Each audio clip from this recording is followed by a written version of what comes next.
Bien-aimé, il y a un sommeil plus dangereux que celui du corps.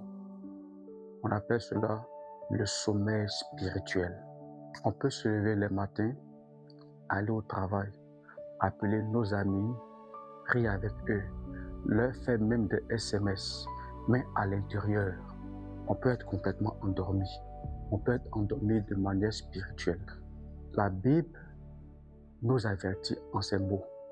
La Bible dit, veillez donc, car vous ne savez pas quel est le jour que le Seigneur viendra.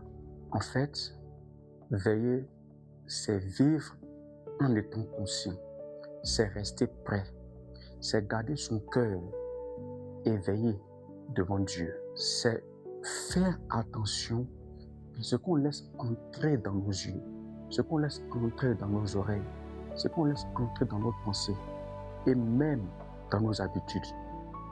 Vous savez, parce que parfois, ce ne sont pas les grandes chutes qui nous éloignent radicalement de Dieu. Très souvent, ce sont les petites négligences qui sont répétées de longueur de journée, de jour en jour, qui nous éloignent complètement de Dieu. Aujourd'hui, beaucoup de personnes ne disent pas ouvertement « je rejette le Seigneur », mais dans leur manière de vivre, on dirait que Jésus-Christ ne revient pas. On sent que la prière devient rare chez eux. La sanctification devient une chose qui est peut-être secondaire ou rejetée de leur vie. Ils ne discernent plus ce qui est bon, ce qui est agréable et ce qui est parfait. Et petit à petit, leur cœur s'habitue à des choses qui s'éloignent complètement de Dieu. Mais nous les croyants, toi qui m'entends, qui crains Dieu, il faut que tu saches que tu ne dois pas te laisser ensorceler par les choses de la terre. Nous ne sommes pas appelés à vivre comme des gens qui ont oublié que l'éternité existe.